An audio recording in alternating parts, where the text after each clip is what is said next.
Good evening, everyone. With only a few days left before the general election, New York's gubernatorial candidates have ramped up campaigning efforts. And while supporters have boosted their donations, the candidates are hoping that that money will translate into more people casting ballots. CBS 6's Emma Quinn looks at the recent donations that the candidates in the governor's race have added to their coffers in order to get a jump on Tuesday's election. In the final stretch leading up to the election, money is flowing into New York gubernatorial candidates' campaign efforts. As cited in the Associated Press, the Democratic Governors Association started a PAC claiming the group wasn't going to sit on the sidelines while Republican PACs fundraise millions. People are so ready to fire Kathy Hochul. People are energized to be able to restore balance to Albany. They want to restore balance to Washington. According to the New York Board of Elections, within the last 2 weeks, Republican candidate Lee Zeldin garnered hundreds of donations from political action committees, ranging from a few dollars to more than $432,000. Other donations came in from unions and real estate groups. First of all, we are not going backwards. We are not. We have come too long, too far, and mega Trump Republicans will never get a stronghold in a state like New York. Incumbent Democrat Kathy Hochul also received hundreds of donations, starting at $3 and spanning several $50,000 checks of $47,000. That donation came from Madison Square Garden. Similar donation amounts included several union organizations.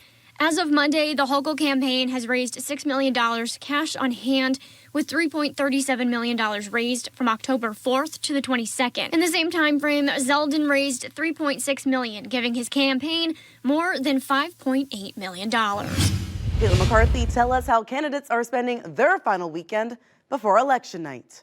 We got 3 days. Every door you knock, every conversation you have, it all matters. That's New York's 22nd Congressional District Democrat candidate Francis Cannell encouraging neighbors in central New York to get out to the polls.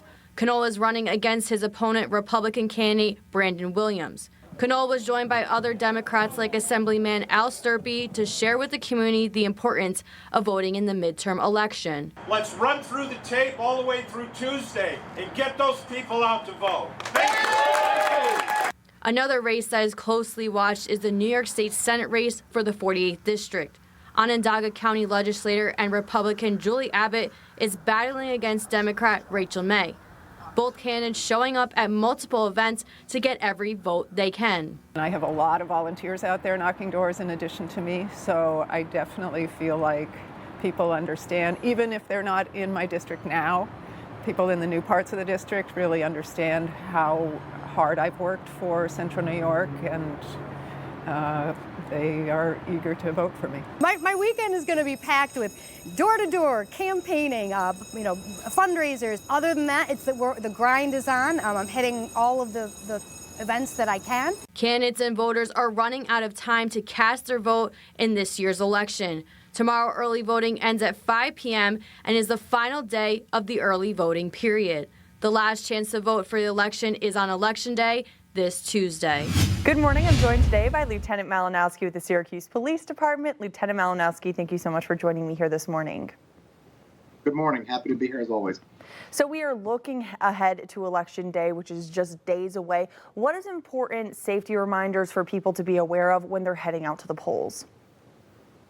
Yeah, this is probably one of the most important days of the year, especially in the United States. A free and fair election is everything, and it's really important. And it's also important to us locally as a police department, county and state. All of us care about that. One of the biggest things that we want people to know, you should be able to get to your election site without any sort of obstruction, intimidation, anything like that. So if you show up at a polling place and you feel at all that someone is trying to prevent you from voting, someone's trying to intimidate you, anything like that, please give us a call to 911 so we can have someone respond. But again, we want to make sure everyone is able to vote, everyone's safe, and everyone can exercise their rights, and voting is really important. Will there be any details at various polling locations throughout Syracuse, or will you guys just be on call to respond if needed? Yeah, so there's just a heightened awareness. We know on Election Day that things can happen, just like anywhere. But again, it's the citizens who are out there. There's more eyes in the community than just the police. So again, if you see anything, even the slightest thing, we'd rather have you call so we can check on it. We know where the election sites are at, so making sure that you're giving us that call. And again, if anyone feels that they're not able to vote, obstruction, fear, call us and we'll take care of it.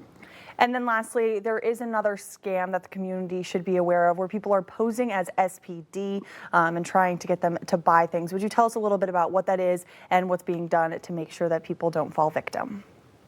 Yeah, so this one's going everywhere. I've been contacted a lot about it. I even got a text myself. We're not in the clothing business. We're not selling hoodies. I appreciate that people actually click the link and want to buy a hoodie, but it really does appear that this is a scam website. I haven't had or heard anyone have success with it. It seems as when you go to buy the sweatshirt, they're going to take your credit card info and then steal your information and then probably go purchase stuff. So really important to know, don't click links that are texting scams. We've seen this a lot. And we'll always still say this. If you follow us on our social media pages, we posted this. But if you ever come across something that you think is a scam, please reach out to us, send us a message on Facebook. We'll vet it for you. But there's no reason why you have to get scammed. You have a friend and an ally right here at the Syracuse Police. Send us a message, and we will check the scams for you to make sure you're not taken advantage of. You'll let people know here if you guys actually do decide to sell some merch to let people be aware that it's not a scam. Yeah, I'm thinking about getting in the clothing business now because it's in high demand. So we're going to see some SPD sweatshirts out there. Sounds good. Well, Lieutenant Malinowski, thank you so much for joining me here this morning.